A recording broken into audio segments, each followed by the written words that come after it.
What's up? What's up? We are live here with the North American Battle Arena with yours truly, G the Ico. It's been a minute since I've been live, but we're here again.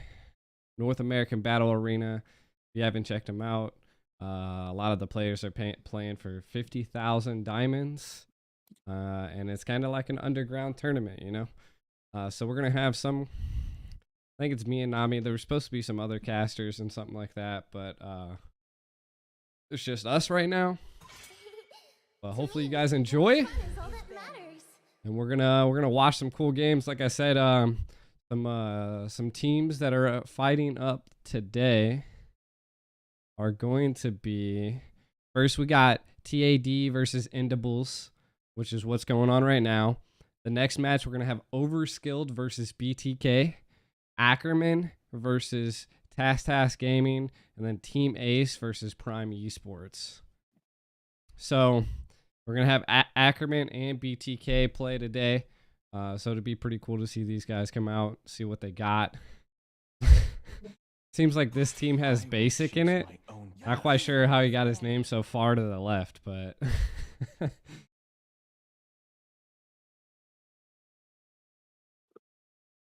yo, yo, yo. What up?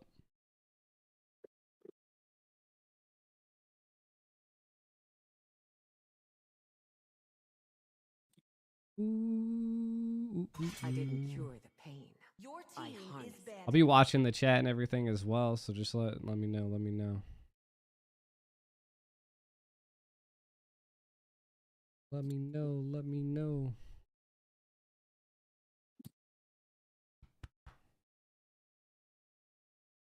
Isn't I Hate Gold the guy that played Gold last time on this team? Just all over the place, huh? Yeah, they didn't have anyone right now. They had to DQ or find one. What up, Hope? What up, dudes? Welcome to the chat.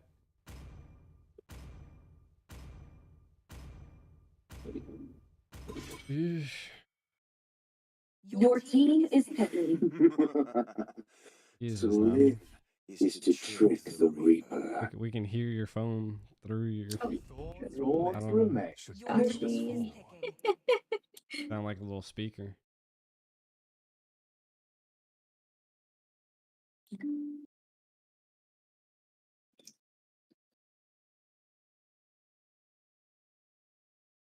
Someone wants a shout out. Facebook. They always want a shout out. Yeah.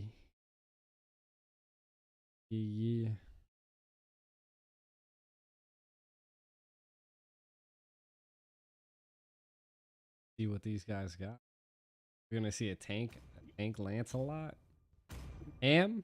I thought about putting on my cam, but I'd have to put on my green screen. I could become little Ico. Your team is picking. A Basic is all alone, yes.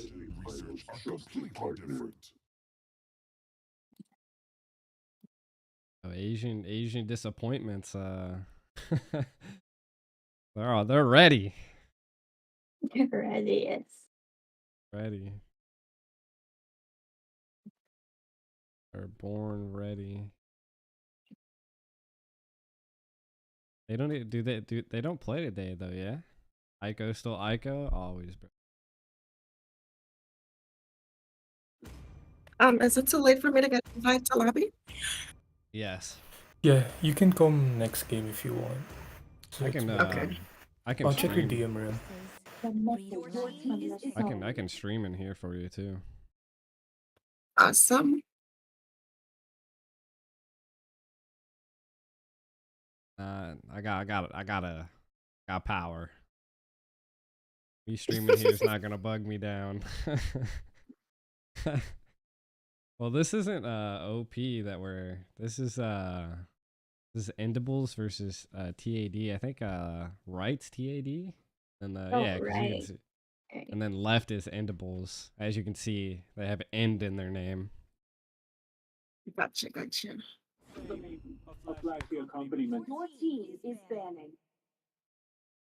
I'm over. Sounded like a record. No. Don't mind me, just gambling. And I've people have gambling addictions in my chat now.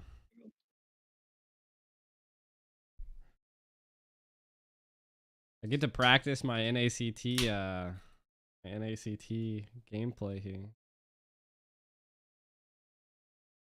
It'd be dope. Oh wait, are you cameraman for NACT? I am. Okay, so anytime a play goes wrong or we don't see a play, I know who to call then. So you know, I don't know about that. It's not like it's coming from my computer. I have to like remote into their computer in Vegas. Oh. So like there sometimes like lag happens. That's why it was really bad in the start of the NACT. It was because like everything for me was in slow mo. It would essentially like 3 or 4 things would happen. It would be in slow, and then it would just speed up, and then I'm like, I don't know where they just went. I mean, plus too, in the early stages, you're still like testing out production stuff, so it's also the learning curve as well as Oh, the yeah. other factors. So yeah, it makes sense. Y'all are doing a good job, though. I will say. There's also an input lag, like a slight input lag, for like controlling their mouse, with my mouse. Oh, So, but yeah. What up, yeah, I Carmen? had no idea it was that like remote. Wow. Yeah. Everything I do is definitely remote. Cause I have a lot more respect for the I whole don't. production thing then, because that's like a lot, honestly, to get a show up and running, especially for hours. Oh yeah. Yeah. It's not too bad. There's actually 2 of us remoted into 2 different laptops, or computers. I don't know what they are. One of us controls like the Lord cams, like split pushes and stuff like that. And then like I control the visuals on the map on like I'm the main camera. And then I call out like well, when the items actually work. I call out when items are needed to be. If you ever see like an instant replay, that was me making the call. I also manage all of the pro teams in the NACT too. So well, I manage half of them. Was Wasians, BTK, Fallout, and Ackerman, but now it's just BTK and Ackerman. I mean, hey, out of all the teams, I think those are 2 ones to actually stick behind, you know? The other person got TOB. I wanted TOB, but but they were like, "Ah, come on, you can't have all the heavy hitters." I was like, "Ah, all right." You'd be unstoppable. Like managing those 3 teams, that's just crazy. That's like so much power. What So what who's is managing the other teams? Bad Cat. She's a Moonton. She controls all of Moonton's social media. Oh, okay.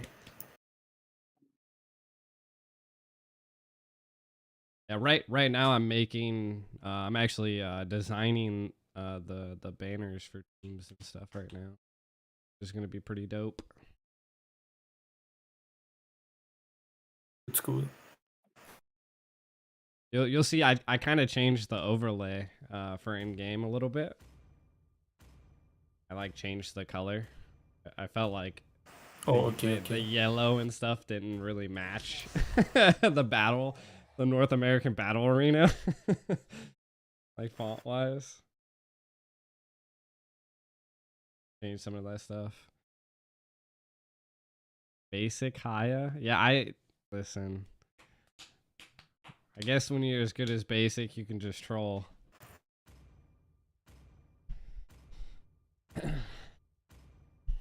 So which team is Basic playing for right now, actually? Again? TAD, is it? Tad? Okay. I think is their name? Yeah, Tad.